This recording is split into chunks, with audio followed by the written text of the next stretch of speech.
Nyakati hubadilika, majira hubadilika, siku hubadilika. Hakuna hali ambayo itadumu milele kwenye maisha ya mtu. Hali yoyote kuna nyakati itafika, hali hiyo haitakuwa kama hivyo ilivyo. Unaweza ukaishi katika fahari na uzuri mwingi, ukafikiri kwamba utaishi hivyo milele. Hapana. Kuna wakati utafika, uzuri utapotea, fahari itapotea, utaishi maisha ya kawaida sana. Leo unaweza kuwa na cheo kikubwa katika jeshi, ni CDF, ni kapteni, ni kanali, ni luteni, na cheo chochote ambacho unaweza kuwa nacho. Lakini kuna wakati unafika, hautakuwa kwenye cheo hiko. Inawezekana ukafutwa kazi, inawezekana ukafukuzwa kazi, inawezekana mfumo ukabadilika kabisa na nafasi yako isiwapo tena. Maisha yako ukiwa kwenye hiyo nafasi, uliyatumia kufanya nini?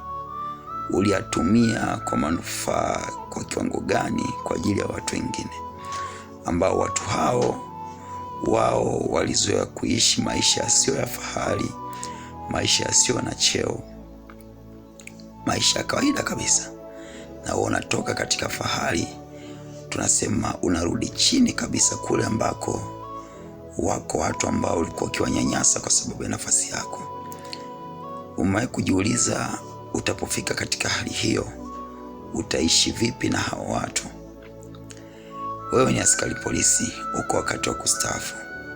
Utastaafu, utarudi uraiani. Utashirikiana na hao watu ambao nyakati fulani, katika nyakati za utele wako, uliwapiga mabomu, uliwaumiza kwa namna mbalimbali, lakini unarudi kuishi nao na utashirikiana nao katika maisha ya kawaida kabisa. Pensheni huisha, pensheni hupunguka, maisha hubadilika. Ulikuwa tajiri, waweza kuwa maskini wakati wowote. Ulikuwa maskini, waweza kuwa tajiri wakati wowote. Katika hali hizo zote, imekupasa kuzingatia unazitumia kwa manufaa ya watu wengine.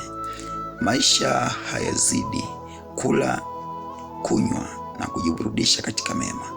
Kwa hiyo katika chochote utachoweza kukipata katika siku za utele wako, basi penda kukizingatia, kukitumia katika kujiburudisha katika mema, kwa sababu mengine yote ni ubatili, ila utu na binadamu hudumu hata milele.